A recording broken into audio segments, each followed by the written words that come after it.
கர்த்தருக்கு ஸ்தோத்திரம். இயேசு கிறிஸ்து நாமத்தினாலே வாசிக்கிறேன். 2 ராஜாக்கள் 14ஆம் அதிகாரம். இஸ்ரவேலின் ராஜாவாகிய யோவாகாசின் குமாரன் யோவாசுடைய 2ஆம் வருஷத்திலே யூதாவின் ராஜாவாகிய யோவாசின் குமாரன் அமத்சியா ராஜாவானான். அவன் ராஜாவாகிற போது 25 வயதாயிருந்து எருசலேமிலே 29 வருஷம் ராஜ்யபாரம் பண்ணினான். எருசலேம் நகரத்தாளான அவன் தாயின் பேர் யொவதானாள். அவன் கர்த்தரின் பார்வைக்கு செம்மையானதைச் செய்தான். ஆனாலும் தன் தகப்பனாகிய தாவீதைப் போலல்ல.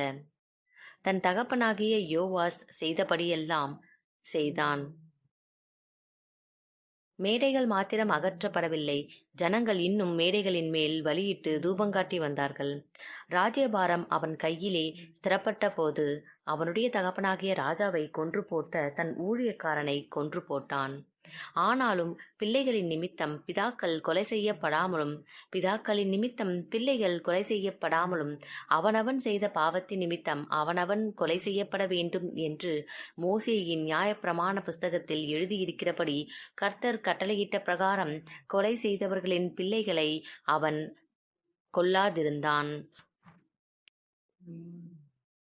அவன் உப்பு பள்ளத்தாக்கிலே ஏதோமியரில் 10,000 பேரை மடங்கடித்து யுத்தம் செய்து சேலாவை பிடித்து அதற்கு இந்நாள் வரைக்கும் இருக்கிற யொக்தியேல் என்னும் பேரை தரித்தான். அப்பொழுது அமத்சியா யெகுபின் குமாரனாகிய யோவாகாசின் குமாரன் யோவாஸ் என்னும் இஸ்ரவேலின் ராஜாவினிடத்தில் ஸ்தானாதிபதிகளை அனுப்பி, நம்முடைய சாமர்த்தியத்தை பார்ப்போம் வா என்று சொல்லச் சொன்னான்.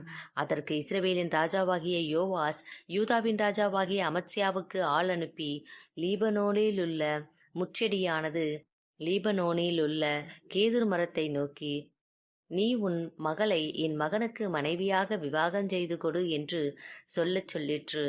ஆனாலும் லீபனோனிலுள்ள ஒரு காட்டு மிருகம் அந்த வழி போகையில் ஓடி அந்த முச்செடியை மிதித்து போட்டது.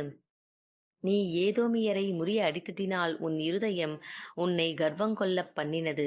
நீ பெருமை பாராட்டிக் கொண்டு உன் வீட்டிலே இரு, நீயும் உன்னோடே கூட யூதாவும் விழும்படிக்கு பொல்லாப்பை தேடிக்கொள்வானேன் என்று சொல்லச் சொன்னான்.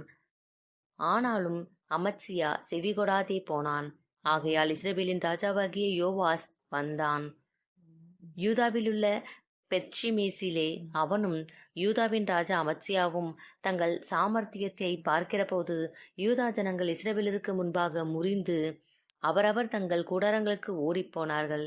அகசியாவின் குமாரனாகிய யோவாசின் குமாரன் அமத்சியா என்னும் யூதாவின் ராஜாவையோ இஸ்ரவேலின் ராஜாவாகிய யோவாஸ் பெத்ஷிமேசிலே பிடித்து எருசலேமுக்கு வந்து எருசலேமின் அலங்கத்திலே எப்பிராயிம் வாசல் தொடங்கி மூலை வாசல் மட்டும் 400 முழ நீளம் இடித்து போட்டு கர்த்தருடைய ஆலயத்திலும் ராஜாவுடைய அரமனை பொக்கிஷங்களிலும் அகப்பட்ட பொன் வெள்ளி யாவையும் சகல பனிமுட்டுகளையும் கிரியிருப்பவைகளையும் பிடித்துக்கொண்டு சமாரியாவுக்கு திரும்பி போனான். யோவாஸ் செய்த மற்ற வர்த்தமானங்களும் அவனுடைய வல்லமையும் அவன் யூதாவின் ராஜாவாகிய அமத்சியாவோடு யுத்தம் பண்ணின விதமும் இஸ்ரவேலின் ராஜாக்களின் நாளாகம புஸ்தகத்தில் அல்லவோ எழுதியிருக்கிறது. யோவாஸ் தன் பிதாக்களோடு நித்திரை அடைந்த பின் சமாரியாவில் இஸ்ரவேலின் ராஜாக்கள் அண்டையிலே அடக்கம் பண்ணப்பட்டான். அவன் குமாரனாகிய யெரொபெயாம் அவன் ஸ்தானத்தில் ராஜாவானான். இஸ்ரவேலின் ராஜாவாகிய யோவாகாசின் குமாரன் யோவாஸ் மரணமடைந்த பின் யூதாவின் ராஜாவாகிய யோவாசின் குமாரன் அமத்சியா 15 வருஷம் உயிரோடு இருந்தான். அமத்சியாவின் மற்ற வர்த்தமானங்கள் யூதாவுடைய ராஜாக்களின் நாளாகம புஸ்தகத்தில் அல்லவோ எழுதியிருக்கிறது. எருசலேமிலே அவனுக்கு விரோதமாக கட்டுப்பாடு பண்ணினார்கள். அப்பொழுது லாகீசுக்கு ஓடிப்போனான். ஆனாலும் அவர்கள் அவன் பிறகே லாகீசுக்கு மனுஷரை அனுப்பி அங்கே அவனை கொன்று போட்டு குதிரைகள் மேல் அவனை எடுத்துக்கொண்டு வந்தார்கள். அவன் எருசலேமில் இருக்கிற தாவீதின் நகரத்திலே தன் பிதாக்கள் அண்டையிலே அடக்கம் பண்ணப்பட்டான். யூதா ஜனங்கள் யாவரும் 16 வயதுள்ள அசரியாவை அழைத்து வந்து அவனை அவன் தகப்பனாகிய அமத்சியாவின் ஸ்தானத்தில் ராஜாவாக்கினார்கள். ராஜா தன் பிதாக்களோடு நித்திரையடைந்த பின்பு இவன் ஏலாத்தை கட்டி அதை திரும்ப யூதாவின் வசமாக்கிக் கொண்டான். யூதாவின் ராஜாவாகிய யோவாசின் குமாரன் அமத்சியாவின் 15ஆம் வருஷத்தில் இஸ்ரவேலின் ராஜாவாகிய யோவாசின் குமாரன் யெரொபெயாம் ராஜாவாகி சமாரியாவில் 41 வருஷம் அரசாண்டு கர்த்தரின் பார்வைக்கு பொல்லாப்பானதைச் செய்தான். இஸ்ரவேலை பாவஞ்செய்ய பண்ணின நேபாத்தின் குமாரனாகிய யெரொபெயாமின் பாவங்கள் ஒன்றையும் அவன் விட்டு விலகவில்லை. காதேப்பேர் ஊரானாகிய அமித்தாய் என்னும் தீர்க்கதரிசியின் குமாரன் யோனா என்னும் தம்முடைய ஊழியக்காரனைக் கொண்டு இஸ்ரவேலின் தேவனாகிய கர்த்தர் சொல்லியிருந்த வார்த்தையின்படியே அவன் ஆமாத்தின் எல்லை முதற்கொண்டு சமபூமியின் கடல் மட்டும் உள்ள இஸ்ரவேலின் எல்லைகளை திரும்பச் சேர்த்து கொண்டான்.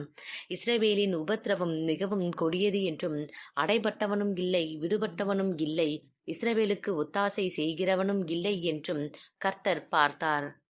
இஸ்ரவேலின் பேரை வானத்தின் கீழிருந்து கொலைத்துப் போடுவேன் என்று கர்த்தர் சொல்லாமல் யோவாசின் குமாரனாகிய யெரொபெயாமின் கையால் அவர்களை இரட்சித்தார். யெரொபெயாமின் மற்ற வர்த்தமானங்களும் அவன் செய்தவை யாவும், அவன் யுத்தம் பண்ணி யூதாவுக்கு இருந்த தமஸ்குவையும் ஆமாத்தையும் இஸ்ரவேலுக்காக திரும்ப சேர்த்து கொண்ட அவனுடைய வல்லமையும் இஸ்ரவேல் ராஜாக்களின் நாளாகம் புஸ்தகத்தில் அல்லவோ எழுதியிருக்கிறது. யெரொபெயாம் இஸ்ரவேலின் ராஜாக்களாகிய தன் பிதாக்களோடே நித்திரை அடைந்த பின் அவன் குமாரனாகிய சகரியா அவன் ஸ்தானத்தில் ராஜாவானான். ஆமென்.